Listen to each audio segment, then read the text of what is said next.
इस समारोह में प्रमुख रूप से उपस्थित महाराष्ट्र के राज्यपाल श्री भगत सिंह कोश्यारी जी। मेरी आवाज आप तक पहुंच रही? नहीं, कुछ है गड़बड़ है भाई।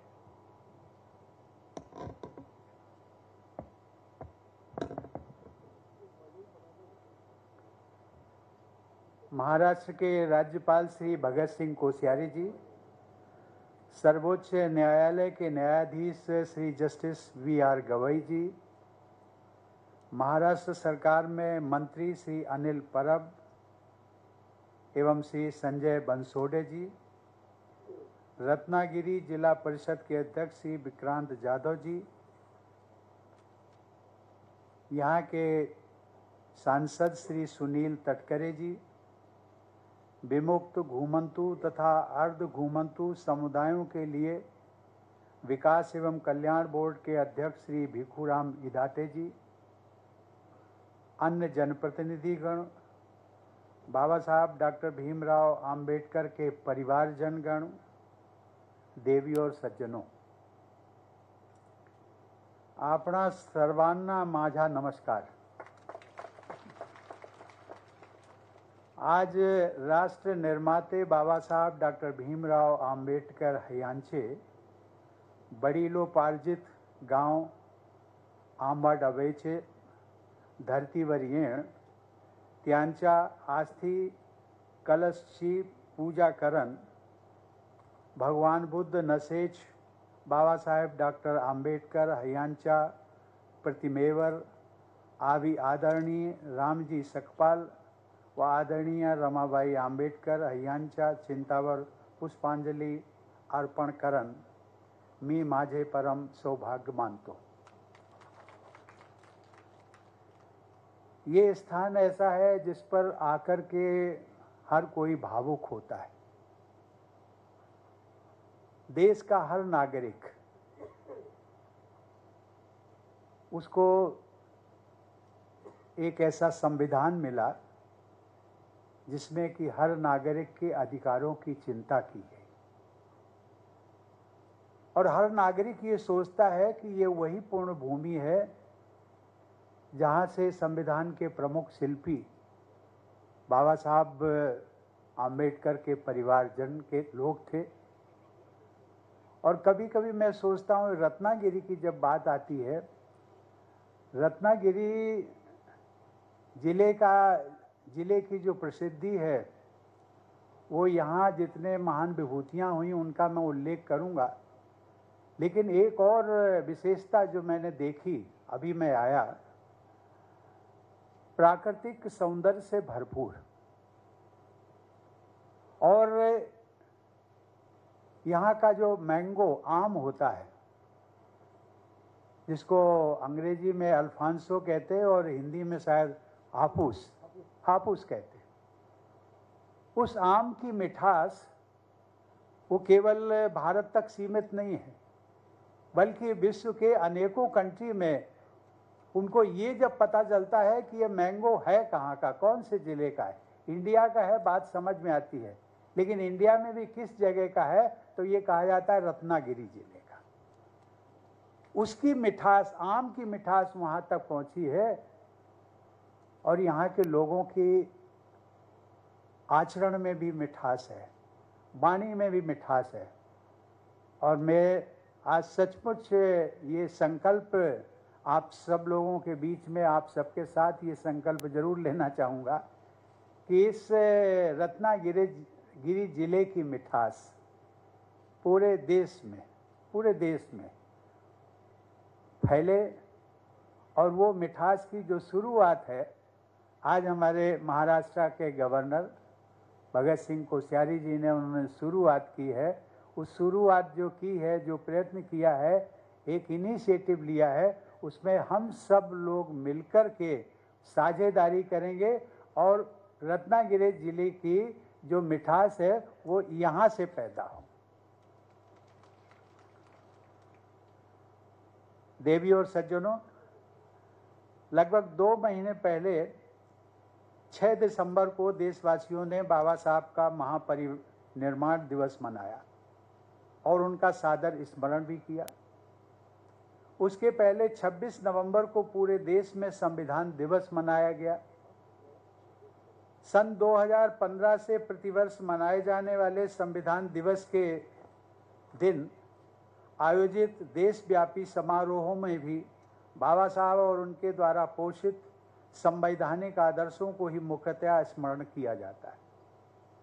मुझे बताया गया है कि इसके साथ ही 7 नवंबर का दिन महाराष्ट्र के विद्यालयों में विद्यार्थी दिवस के रूप में मनाया जाता है। सन 1900 में 7 नवंबर को बाबा साहब ने विद्यालय में दाखिला लिया था। आज ये कहा जा सकता है कि उस दिन एक नए युग का सूत्रपात हुआ था। विद्यार्थी दिवस के आयोजन द्वारा बाबा साहब के आदर्शों को अपनाने की शिक्षा देने का यह प्रयास सराहनीय है। इसके लिए महाराष्ट्र की जनता और सरकार को मैं बधाई देता हूं। 14 अप्रैल को सभी देशवासी श्रद्धा और उत्साह के साथ आम्बेडकर जयंती मनाते हैं। बाबा साहब से जुड़ा हर कार्यक्रम हमें करुणा युक्त कानूनी राज व समता मूलक समाज की परिकल्पना को साकार करने के लिए प्रेरित करता है। शिक्षा के प्रति बाबा साहब आम्बेडकर के लगाव को स्मरणीय बनाने हेतु पूरे देश में 7 नवंबर को विद्यार्थी दिवस के रूप में मनाने पर भी विचार किया जा सकता है। सांसद महोदय बैठे हैं ना यहाँ? मैं चाहूंगा सांसद जी आप इसका प्रयास करिए और मैं भी आपकी मदद करूंगा। देवी और सज्जनों, बाबा साहब शिक्षा के प्रचार प्रसार को सबसे अधिक महत्व देते थे। ये बहुत प्रसन्नता की बात है कि बाबा साहब के इस गांव में श्री भीखूराम जी इराते के प्रयासों से सावित्रीबाई फूले शिक्षण प्रसारक मंडल द्वारा भारत रत्न डॉक्टर बाबा साहेब आम्बेडकर विद्या मंदिर नामक माध्यमिक विद्यालय चलाया जा रहा। मुझे यह भी बताया गया कि इस विद्यालय के बेटे बेटियों का रिजल्ट बहुत प्रभावशाली होता है। मेरा विश्वास है कि माध्यमिक विद्यालय के यहाँ होने से इस क्षेत्र के बच्चों विशेषकर बेटियों को अपनी पढ़ाई जारी रखने में मदद मिलेगी और भविष्य में भी मिलती रहेगी। इस योगदान के लिए मैं इदाते जी की भी विशेष सराहना करता हूँ।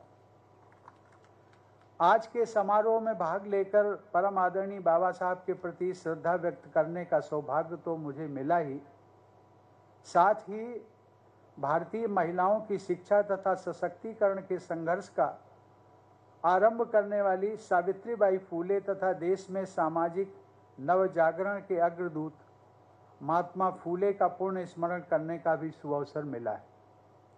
बाबा साहब महात्मा ज्योतिबा फूले को अपना आदर्श मानते थे। सावित्रीबाई फूले शिक्षण प्रसारक मंडल द्वारा यहाँ चलाया जा रहा है माध्यमिक विद्यालय उन दोनों महान विभूतियों के आदर्शों की याद दिलाता है। इस प्रकार आम्बडवे गांव की ये यात्रा मेरे लिए एक तीर्थ यात्रा के समान है। और जैसा कि हमारे महामहिम राज्यपाल महोदय ने उल्लेख किया कि जो भारत सरकार द्वारा पंच तीर्थों की कल्पना की गई है, साकार भी हुई है और उसके मूल में ये आम्बडवे गांव को भी जोड़ा जाए। ये बहुत अच्छी परिकल्पना है और इसके लिए भी सांसद जी मैं आपसे ही अनुरोध करूंगा कि आप इसका प्रयास करिए, मैं आपकी मदद करूंगा। आप बार बार कहेंगे कि प्रयास करने के लिए मुझे कहते हैं क्योंकि आप सांसद हैं, केंद्र सरकार के प्रतिनिधि भी हैं और सही मायने में सांसद महोदय आप मेरे प्रतिनिधि भी हैं। देवी और सज्जनों, बाबा साहब की जीवन यात्रा से जुड़े 5 महत्वपूर्ण स्थलों को पंचतीर्थ का नाम दिया गया।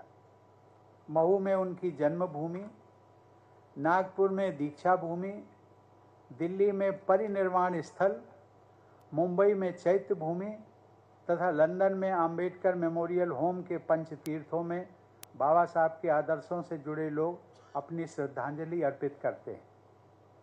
देश में स्थित सभी चारों स्थलों का दर्शन करने का मुझे सौभाग्य मिला है। बाबा साहब के सम्मान में इन स्थलों को सुचारू रूप से विकसित करने में योगदान के लिए मैं केंद्र सरकार की सराहना करता हूं। केंद्र सरकार को मेरा सुझाव भी होगा कि बाबा साहब से जुड़े उन महत्वपूर्ण स्थलों की भांति उनके इस पैतृक गांव में स्थित स्मारक को भी तीर्थ स्थल घोषित किया जाए। साथ ही केंद्र व महाराष्ट्र की सरकार मिलकर ऐसी सुविधाओं का विकास करें जिनसे लोगों को इस स्थल पर आना सुगम हो सके। देवी और सज्जनों, मुझे बताया गया है कि इस गांव को स्फूर्ति भूमि का नाम दिया गया।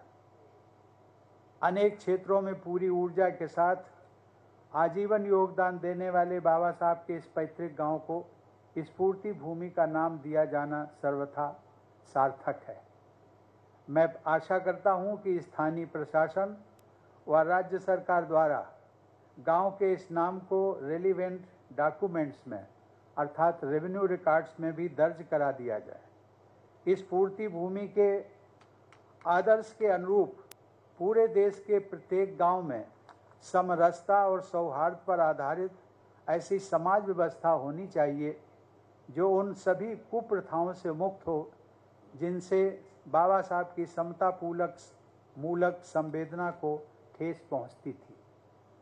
यहाँ उपस्थित पूर्व सांसद श्री अमर सावले जी ने इस गांव के लिए सराहनीय योगदान दिया है। अपनी सांसद निधि की अधिकांश धनराशि उन्होंने इस क्षेत्र के विकास में लगाई है, उसके लिए मैं उनकी विशेष सराहना करता हूं। अन्य समर्थ व्यक्तियों और संस्थाओं को भी इस प्रकार बाबा साहब से जुड़े स्थलों के लिए अपना योगदान देना चाहिए। देवी और सज्जनों, महाराष्ट्र का यह क्षेत्र भारत के आत्मगौरव तथा मानव मात्र की गरिमा के लिए संघर्षरत महान विभूतियों की कर्म स्थली रहा है। इसी रत्नागिरी जिले से जुड़े रायगढ़ में छत्रपति शिवाजी महाराज ने हिंदवी साम्राज्य का उद्घोष किया था और उनका ऐतिहासिक राज्याभिषेक हुआ था। 2 महीने पहले मुझे रायगढ़ दुर्ग में राज्यपाल महोदय के साथ शिवाजी महाराज के ऐतिहासिक राज्याभिषेक स्थल को देखने तथा उनकी पवित्र समाधि पर श्रद्धा सुमन अर्पित करने का सौभाग्य मिला था। महात्मा फूले और सावित्रीबाई फूले के पैतृक स्थल भी इसी क्षेत्र के सतारा और पुणे जिलों में स्थित है और यह क्षेत्र उनकी कर्मस्थली भी रहा है।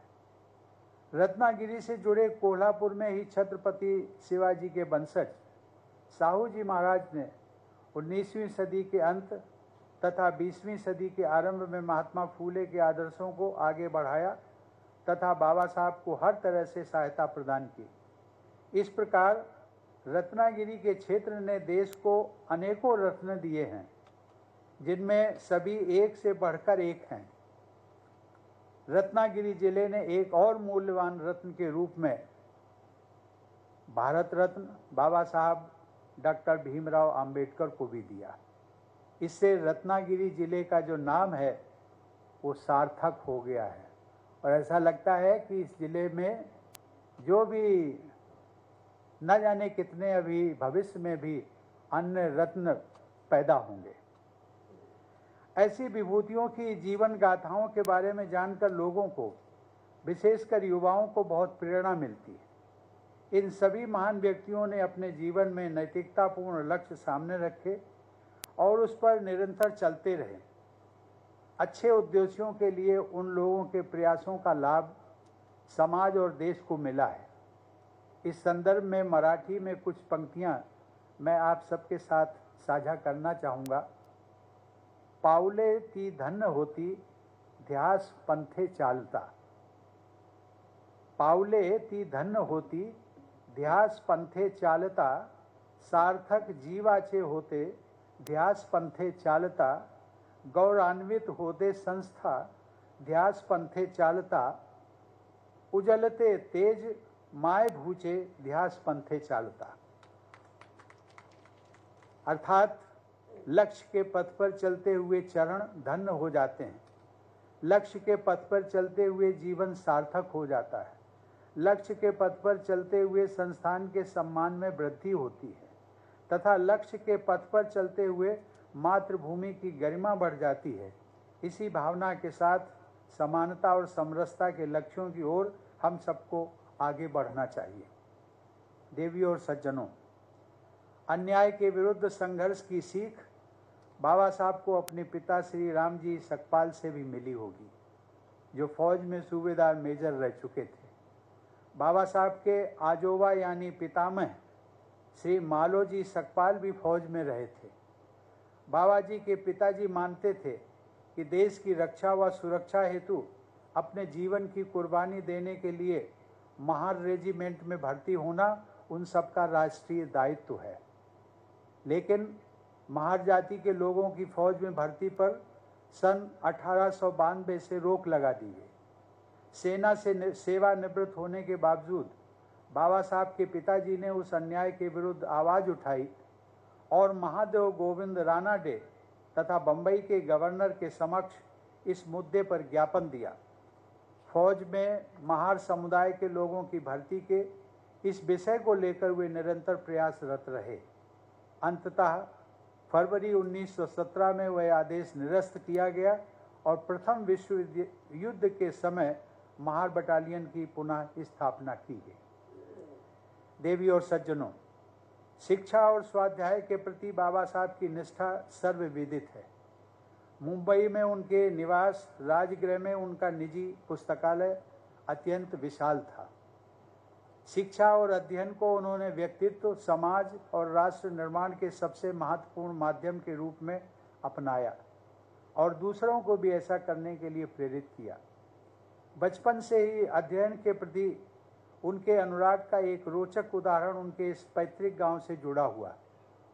आज मैं जब बाबा साहब के स्मारक पर अपने श्रद्धांजलि अर्पित करने गया तो वहाँ पर उनके परिवार से जुड़े हुए सुदामा जी हैं, सकपाल जी, उन्होंने भी इस घटना का जिक्र किया और उन्होंने बताया कि जैसा कि लोग जानते हैं कि जिन दिनों बाबा साहब ने सतारा तथा मुंबई में अपनी पढ़ाई शुरू की थी, उस समय वो प्रायः परिवार के बड़े लोगों के साथ अपने इस गांव में आया करते थे।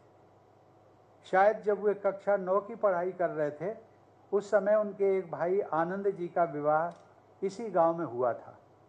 विवाह समारोह में भाग लेने के लिए पूरे परिवार के साथ बाबा साहब भी आए थे।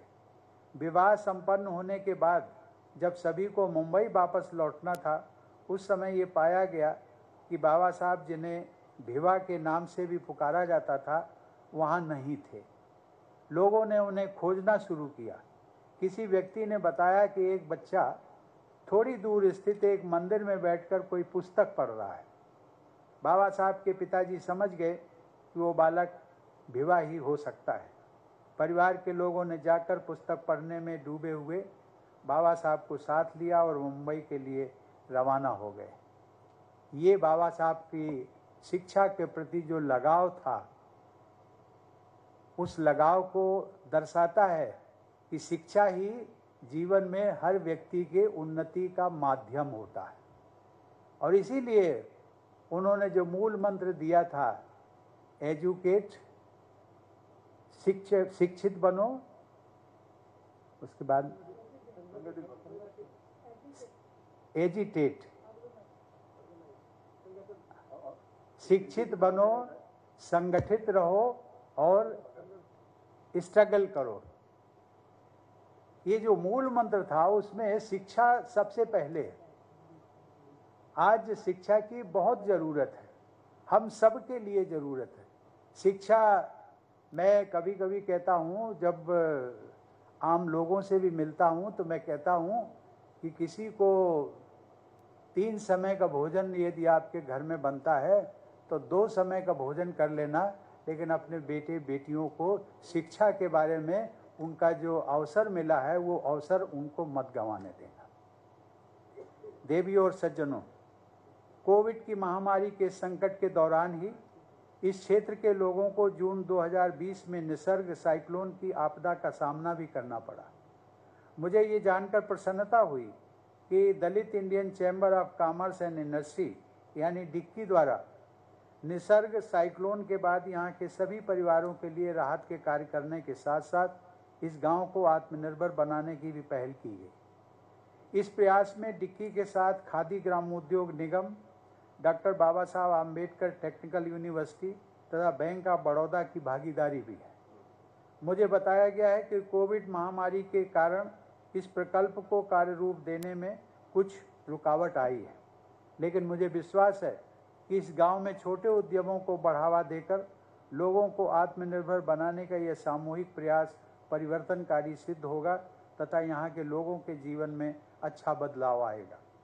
इस गांव तथा क्षेत्र के लोग प्रगति और समरसता का आदर्श प्रस्तुत करेंगे। मैं चाहूँगा कि इसी प्रकार भारत के अन्य ग्रामीण अंचलों में भी विकास और आत्मनिर्भरता का प्रयास हो। जब हमारे गांव आत्मनिर्भर होंगे तभी सही अर्थों में आत्मनिर्भर भारत के निर्माण का संकल्प पूरा होगा। इस संदर्भ में यह बताना प्रासंगिक है कि बाबा साहब भी स्वरोजगार के समर्थक थे। उन्होंने स्टॉक और शेयर्स के व्यापार में सलाहकार के रूप में व्यवसाय करने के लिए एक फर्म की स्थापना की थी। CPWD के टेंडरों में वंचित लोगों की हिस्सेदारी की मांग करते हुए उन्होंने सन 1942 में वाइसराय लिनलियो थगो को ज्ञापन दिया था। उनके बहुआयामी व्यक्तित्व में स्वरोजगार द्वारा आर्थिक शक्ति अर्जित करने वाले उद्यमी का स्वरूप भी शामिल है। अपनी व्यापक सामाजिक व राजनीतिक जिम्मेदारियों के कारण वे उद्यमी पक्ष को समय नहीं दे पाए, लेकिन उनके प्रयासों के फलस्वरूप आज हमारे देश में हर वर्ग के युवा स्वरोजगार द्वारा सफलता के कीर्तिमान स्थापित कर रहे हैं।